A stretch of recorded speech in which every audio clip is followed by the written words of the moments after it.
What's up, everybody? It's Joe from JLW Games coming at you with another cool video back in Planet Coaster in our awesome Midway Park. So here we go. So to start off on this episode, we go ahead and kind of work on the queue entrance, the exit or the entrance area for the coaster.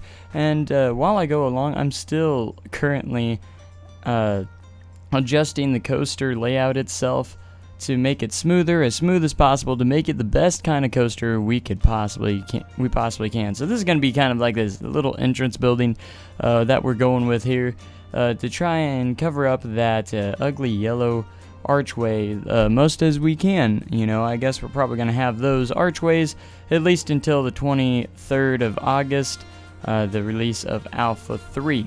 So this queue line obviously is very unthemed in a way, and it's just kind of, you know, zigzaggy, kind of like what you would see in an amusement park rather than a theme park. You know, it's not heavily themed, so their queue lines aren't as exciting as a theme park, in my opinion, or something that's heavily themed in a way. And you know, that's just how it is sometimes, so that's how it's gonna go. So there's a couple things that I actually do off screen in this park a couple times, a few things that you're gonna really notice too much. It's just like basic work that, you know, is very time consuming and tedious, that, you know, it's just kind of boring throughout the series. So sometimes I do a couple things off screen, and a lot of people are still asking for POVs of the roller coaster, but no sirree, you're not gonna get that until the cinematic video. If you know the channel, that's how it works. You know, I keep the POVs as a surprise, just like Mystic Bay. I'm teasing it a little bit until the cinematic video. I'm hard at work trying to get the cinematic videos. I've got the POVs actually recorded already, which is actually really cool, so I can't wait to show those off to you guys. But I'm still doing a couple tests on that cinematic video for Mystic Bay until, you know, I get it the way I want it. You know, I want it to look good, and I want it to look great, and the video is gonna take forever to render, or the videos. I'm breaking it up into videos because I have to render each POV separately from each other to give it to do what I want it to do. So I'm not heavily experienced with cinematic type of videos, but you know, I'll learn, and I hope it turns out nice. The only main thing I'm worried about is the audio in those videos, but hey, you know, we'll learn as we go along, because right now I'm just kind of using some royalty-free music that I can do, and it works kind of well, you know, for what you need it for. And it's nice to have that stuff there that you can use without, you know, getting like copyright stuff, and you know, you don't want all of that. So just some lamp placing here to light up the park when we get to nighttime, which I want to do in some cinematic videos. I want to have some nighttime footage for some stuff. A lot of people like that stuff. I'm thinking about keeping it as a separate video, we'll see. But actually later in a couple of episodes, I actually do some more experimenting with buildings and texturing on buildings, because, you know, I need to make that step and experiment a little bit more. But we'll get to that when we get there. I think that's like, I start that in like episode 7. But anyways, this is episode 5, so we're not going to get too far ahead of ourselves. So this building right here is just pretty much another building in, you know, the park, and it's going to be more of a gift shop kind of for the roller coaster. That's kind of what it is meant to be. You know, most roller coasters exits these days actually have you walk through the gift shop, forced to walk through the gift shop when you exit, so you're more tempted to buy something. That's a tactic that that theme parks love to use. So that's that, but I don't do it here because I figured it'd be nice to have it right off to the side. You know, I don't want to force my guests into buying something, but that's just how it works most realistically. But not every single one's like that. You know, like the older rides didn't used to do that. But this park is, you know, and we'll just say that you know, it's brand new, but you know, you can buy a hat from this roller coaster. So yeah. My goal is to make the roller coaster as smooth as possible. I want them to all have transfer tracks in this park and make it a little bit more realistic. I want to gain stuff every single time I build a park. I want to make sure each park gets better and better as I go along, and my skills get a little slightly better, you know. And you know, the shape of these buildings are way better, I think, than Mystic Bay. You know, they're put together a lot better shape-wise. Now, as for decorations-wise, I still need to work on a lot. That's probably the hardest part to do, is make sure your buildings look good, they have a good shape, they look good, and you know, it looks realistic. And that's one issue I've always had, is decorating my buildings. They always look kind of plain and bland, stuff like that. But you know, we'll get better over time with that.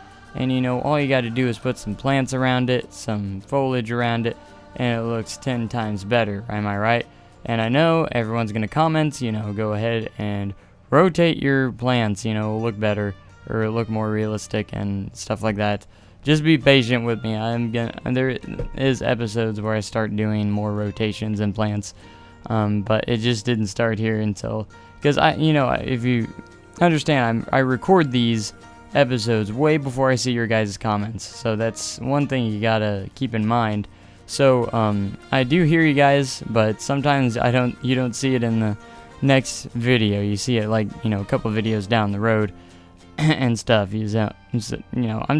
Sometimes you get lazy with rotating plants, but I think it looks pretty good either way. But certain plants I don't feel like you need to rotate, because they're pretty much the same everywhere.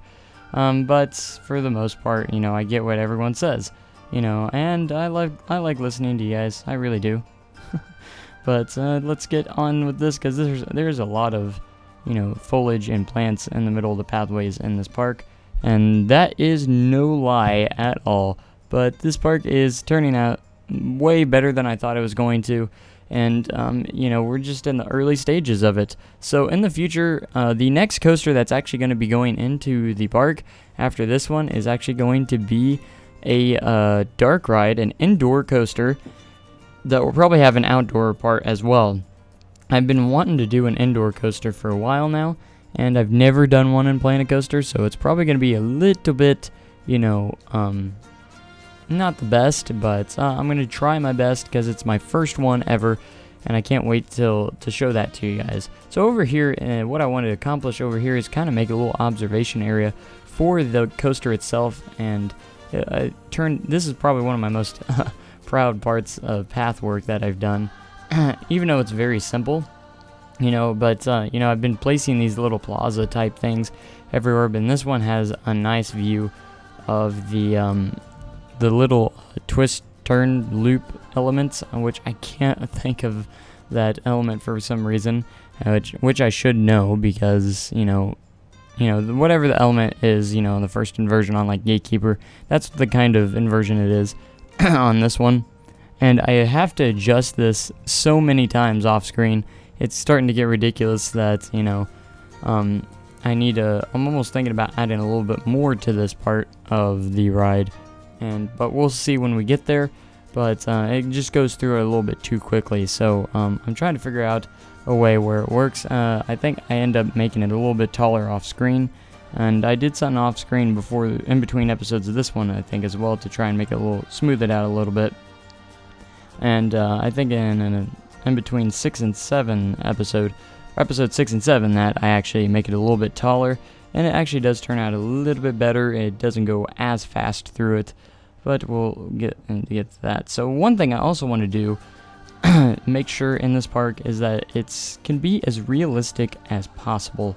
And when I say that, I want to make sure all the coasters, you know, have perimeter fences that, you know, your guests aren't going to be able to get into the perimeter of the ride, you know, and stuff like that. That's one thing I definitely want to make sure of, that the only places they have access to is the pathways, you know, the queue lines, all that stuff, restaurants, and, you know, everywhere they can walk, obviously. They will have all access to that, but you just can't go into the perimeter of a roller coaster, because it's extremely dangerous, because it can result in extreme injury or death, most likely death, because you don't want to get struck by a train on a roller coaster track at like 68 miles an hour. That's not fun, you know, because, you know, it's happened in real life, and, you know, I want to make sure there's safety in my virtual parks as well. So I'm all about realism in my parks, and if you don't know that, then now you know. So realism is very important to me because it makes me feel like my park is actually real, and that's one thing I love about it. So I think it's just very important. A lot of people thought this queue line was terrible just because there's nothing in it, but to be honest, I find it more realistic than anything for an amusement park, because amusement parks really have a lot of windy queue lines with nothing around them because there's not much theming to the ride itself, and the queue line isn't very much part of the ride, just like a theme park. So a lot of people are like, what's the difference between an amusement park and a theme park? Well, an amusement park is literally just for amusement. You know, you're trying to get some awesome rides in and crazy roller coasters and stuff, but there's not really much theming around it. And what theming, you know, it means, the theme really means there's pretty much a story to the ride that you're riding, you know, and amusement parks, they usually have more like, you know, the names of their coasters, or just the name of like a creature or something like that.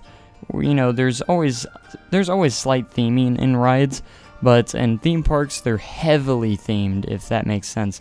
There's a story behind the ride that you're riding, and a lot of people don't ever know the story behind it until you kind of do some research.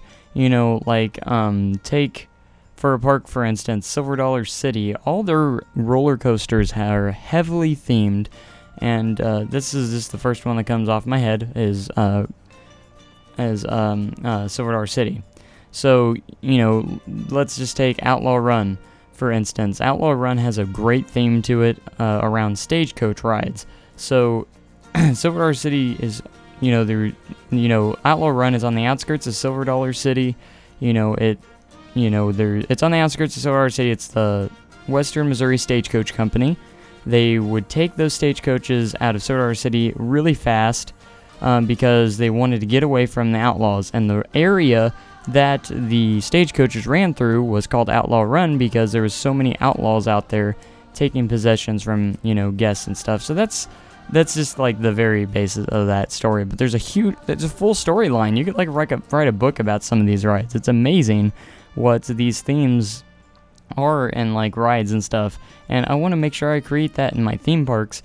And for amusement parks, which this one's more of an amusement park, there'll be theming around it, but not like a ridiculous amount of theming, but some rides will be more themed than others, and that's how it works.